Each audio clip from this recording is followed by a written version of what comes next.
Hello friends, आज topic discuss करते हैं क्लास 10 से। चैप्टर लिया हमने क्वाड्रेंट ज्योमेट्री। एक शानदार क्वेश्चन आपकी स्क्रीन पर आ रहा होगा। मैं अपनी बुक से पढ़ता हूं। क्वेश्चन तो बहुत बेहतरीन है और 4 नंबर्स का वेटेज रखता है। चलिए क्वेश्चन पढ़ें। The point R divides the line segment AB। कोई लाइन सेगमेंट AB पर आते हैं जिसको पॉइंट आर डिवाइड कर रहा है। देखिए ना, तो ये मेरी वो लाइन सेगमेंट AB और ये आर वो पॉइंट है जो उसको डिवाइड कर रहा है। आगे पढ़ते हैं। वेयर ए और बी के कोऑर्डिनेट्स दिए हो, तो ए के कोऑर्डिनेट्स देखो हमारे पास -4, 0 और बी के कोऑर्डिनेट दिए हुए हैं 0, 6।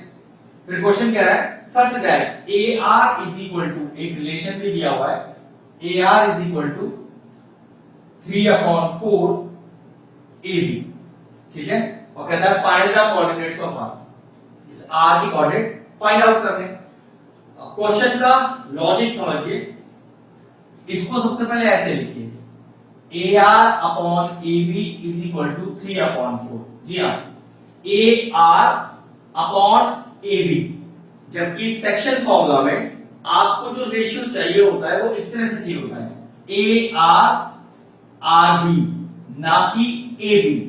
तो कुछ ऐसा दिमाग लगाना है कि ये जो ए बी है वो चेंज हो जाए आर बी में।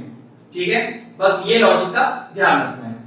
अब जब भी आपके पास एक फ्रैक्शनल नंबर हो, ठीक है, ध्यान रखें, जब भी आपके पास एक फ्रैक्शनल नंबर हो और उसमें से कोई टर्म आपको चाहिए नहीं, ध्यान रखिएगा, अगर कोई टर्म आपको चाहिए नहीं तो उस टर्म को न्यूमरेटर में ले आओ, तो वो टर्म अपने आप हटा सकते हो। अब जैसे मुझे ए बी नहीं चाहिए, क्यों?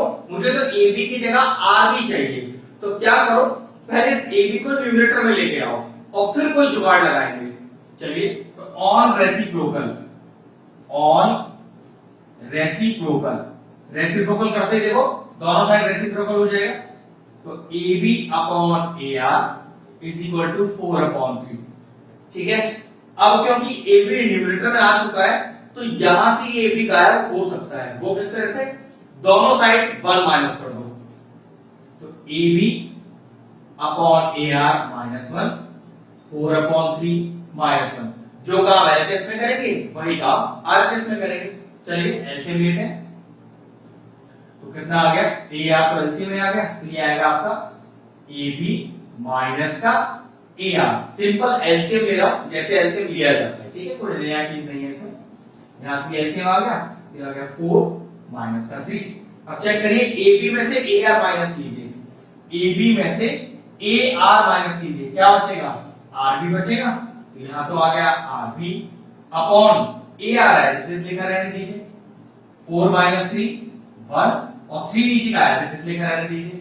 लेकिन रेशियो अब देखो किस तरह से चाहिए मुझे, ए आर और आर बी, जबकि ये उल्टा लिखा हुआ है। फिर रेसिप्रोकल कर दो, तो लिखिए ऑन रेसिप्रोकल, दोनों साइड कीजिएगा, तो A R upon R B is equal to 3/1। अब चेक करिए, जिस तरह से मुझे रेशियो चाहिए था क्या उसी तरह से आ गया? A R R B, A R R B, बिल्कुल उस तरह से आ गया। और रेशियो कितना दिया है? 3:1। और मुझसे कह रहा है ये R point A B line segment को 3:1 के रेशियो में डिवाइड कर रहा है। आप मुझे आर का वैल्यू निकाल दीजिए। सिंपल सेक्शन फॉर्मूला लगाएंगे और हम आर के कोऑर्डिनेट्स निकाल लेंगे। तो चलिए एक बार प्रॉपरली लिख देता हूं।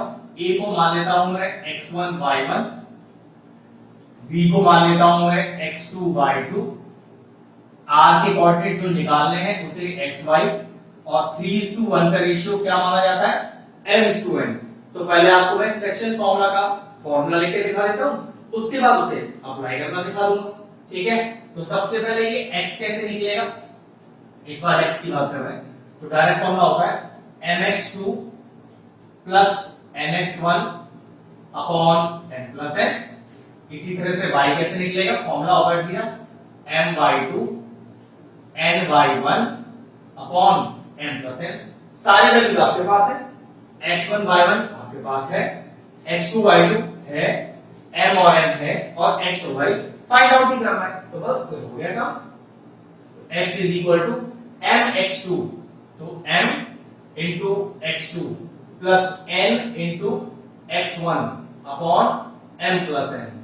तो x is equal to 0 minus 4 upon 4, ये हो गया minus 4 upon 4, that is equal to minus 1। इसी तरह से y निकालिए, फॉर्मूला तो ये रहा my2, तो my2 plus my1 upon m plus n। भाई my2 plus my1 upon m plus n कितना आ गया चेक करिए। तो y is equal to 18 plus 0 upon 4, ये कैंसिल आउट हो जाएगा, 2 9 जा 18 और 2 2 जा 4। तो मैं आपसे कहूं कि what is the coordinate of r, तो r का कोऑर्डिनेट क्या होगा, पहले x वाला वैल्यू फिर y वाला वैल्यू। तो x हमारे पास आया -1 और y हमारे पास आया 9/2। बस ये लीजिए कोऑर्डिनेट्स ऑफ r आ गए, क्वेश्चन फिनिश हो गया। शानदार क्वेश्चन था ये, जो मैंने कंसेप्ट आपको करके दिखाया मेन मार्क्स को इसका था, उसके बाद उसे सेक्शन फॉर्मूला लगाना था। क्वेश्चन फिनिश हुआ, वीडियो फिनिश करते हैं।